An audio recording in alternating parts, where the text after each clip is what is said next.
What's going on, everybody? Sean here, and welcome back to the channel. So, little disclosure before we get into this video is I actually filmed this video yesterday, and when I was editing it last night, there were a few tips that I wanted to pass along, especially to the non-live scope people such as myself, because you can look at the front of this boat, it doesn't have any electronics on it. I didn't mention those tips, so I wanted to reshoot this video. But if you watched the last video, I said in there that we were going to have a giveaway. So yesterday I was making the video, done the drawing for it. Well, like I said, when I was editing, I decided that I wanted to remake this video, and I thought it would kind of be unfair to the winner that I drew another name. Now, I know I could have done another drawing and nobody would have known but me, and I wasn't going to do that. So at the end of this video is when I'm going to do the drawing, and you'll see that, you know, different clothes, different camera angle, and that's the reason, is because I'm redoing the video, but I decided to keep the same winner from yesterday. Hope all y'all agree with that. I feel it's the right thing to do, and I'm sure the person that won, they're going to think it's the right thing to do too. So let's talk about the rod and reels that I use and the techniques that I use them for. But before I get into all that, I will let you know there are several techniques that are out there that I don't do. You know, I don't do the long line trolling, I don't pull planer boards, and I don't do spider rigging. The majority of mine is 85% of the time I'm vertical jigging or I'm casting. Now, I am going to get into the wade fishing, and every once in a while I do some slip cord. So I want to go over all the rods that I use and what I use them for. Now, this is a bonehead tackle. It's a 5'8" rod. It's got a BH 100 reel on it.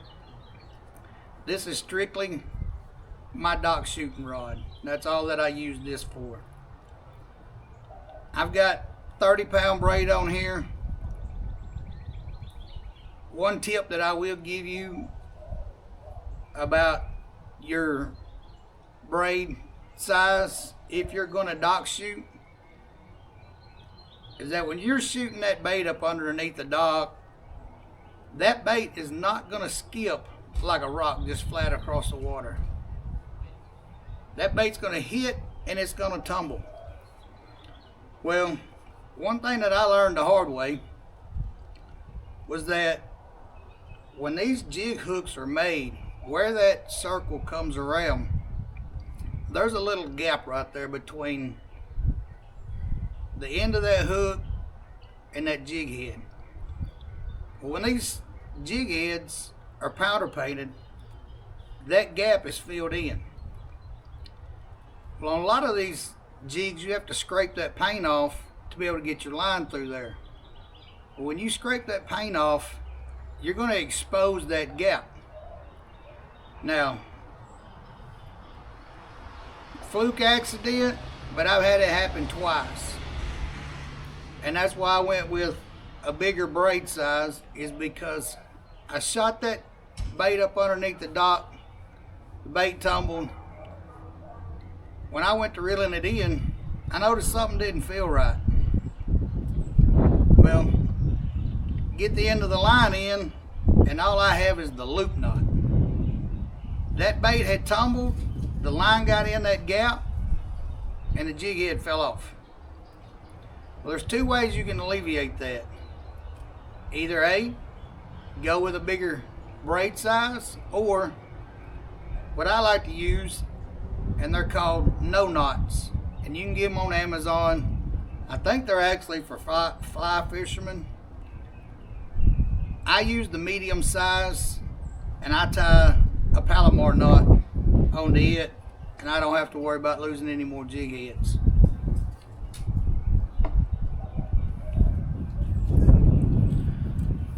Another rod, this is my ACC 8-foot. As you can tell, it's set up for slipcord. Now, I don't know if you can see it, and I'll go over all this later, but I have a 10-inch mark and a 12-inch mark on just about every rod that I have, and I'll show y'all what those are all about in a minute.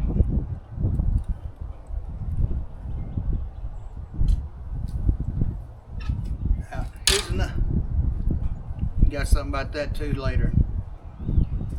This is a 10-foot ACC.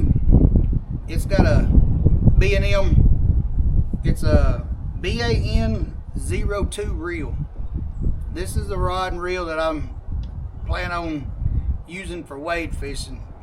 And there again, it's got a 10-inch mark and a 12-inch mark, although right now the 12-inch mark is, it's not something I worry about right now.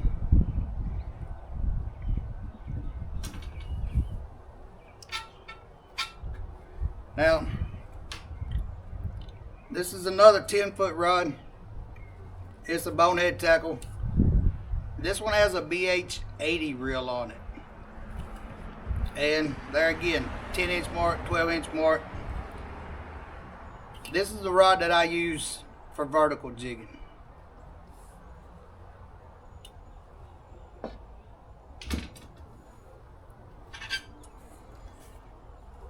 And that's another bonehead tackle rod. It's a 12-foot rod. 10-inch mark, 12-inch mark, BH80 reel. Now the difference between the BH80s and the BH100s is the 100s have a little bit bigger diameter spool. So especially for dock shooting and casting, this is an 8-foot. I'll go talk about that one in a minute. I want a bigger spool so that that line comes off that spool a lot easier.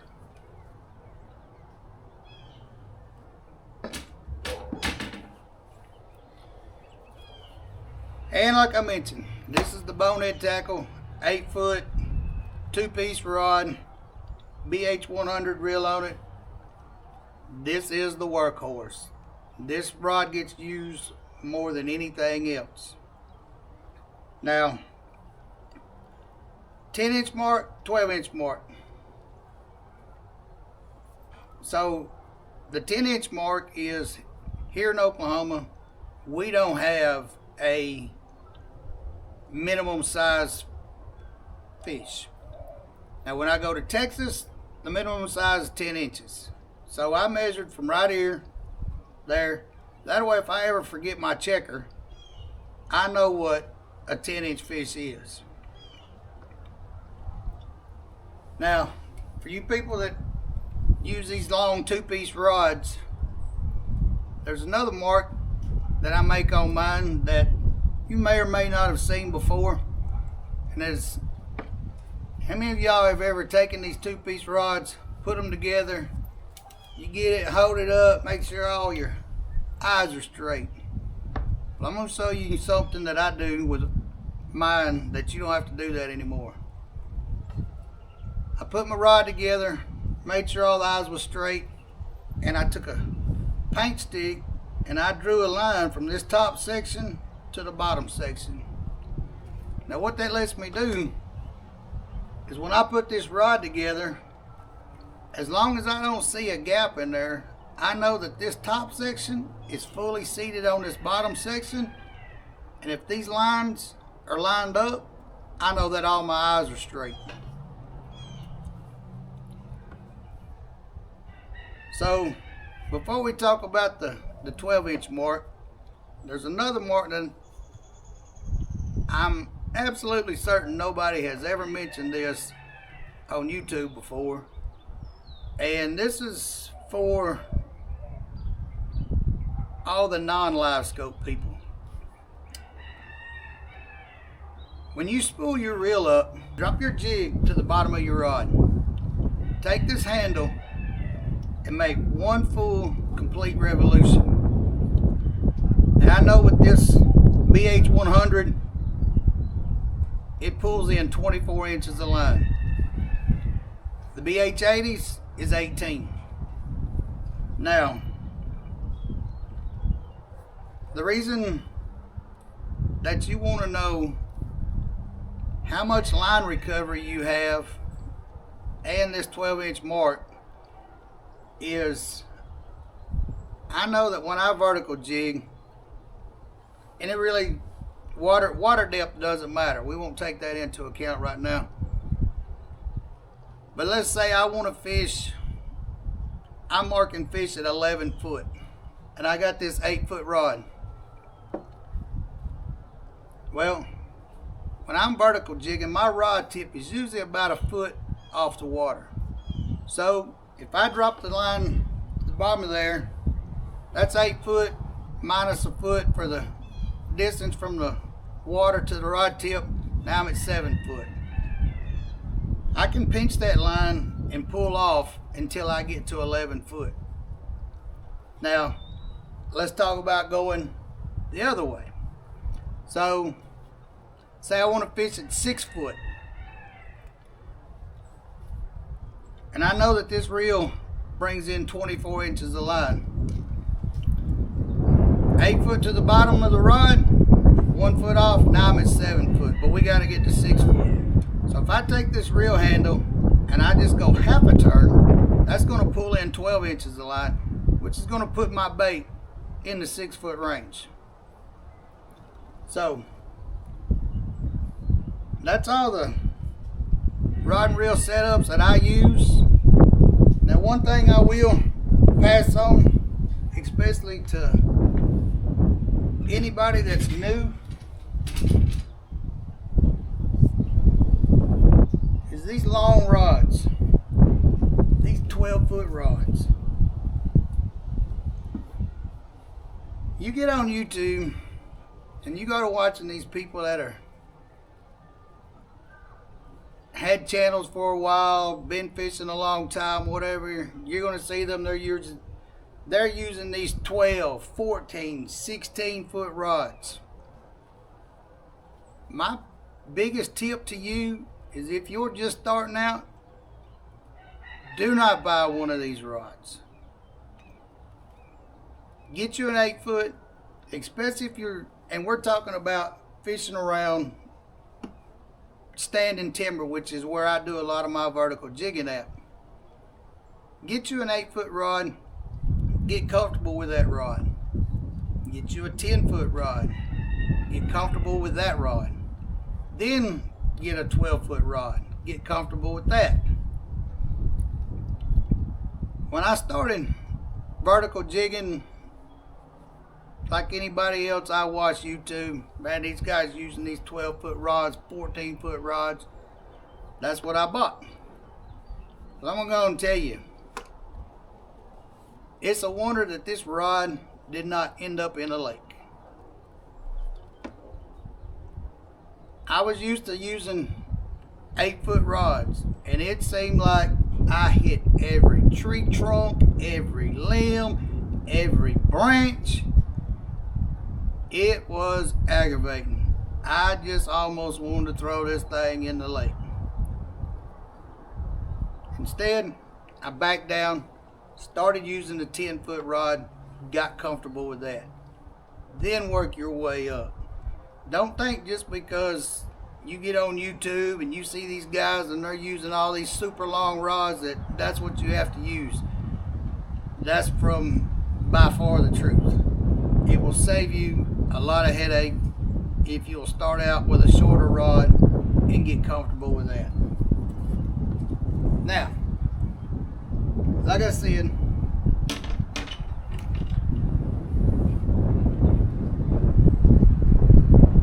we're going to do the drawing part.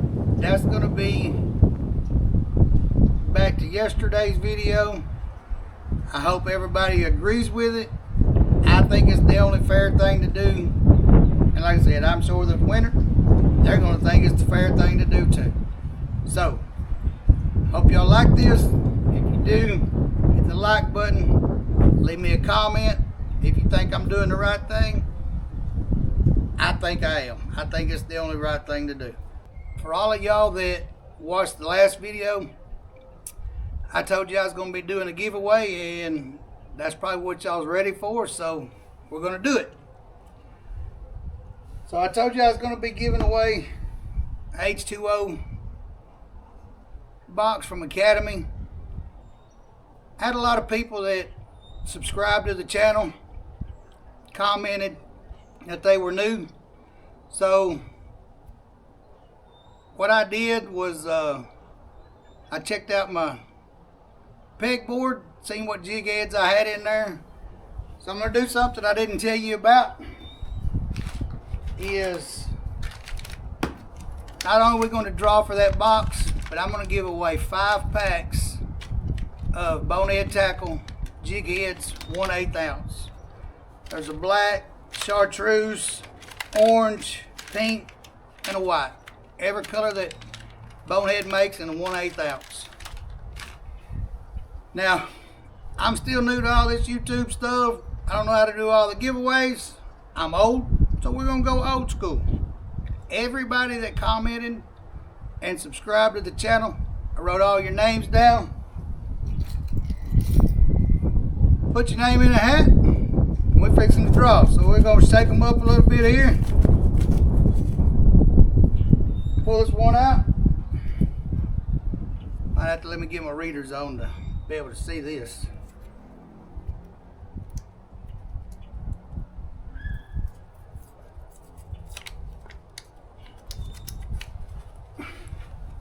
There it is. Larry Travis. Larry, send me your address.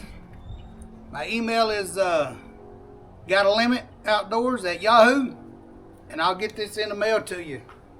So, until next time, we'll see y'all on the water.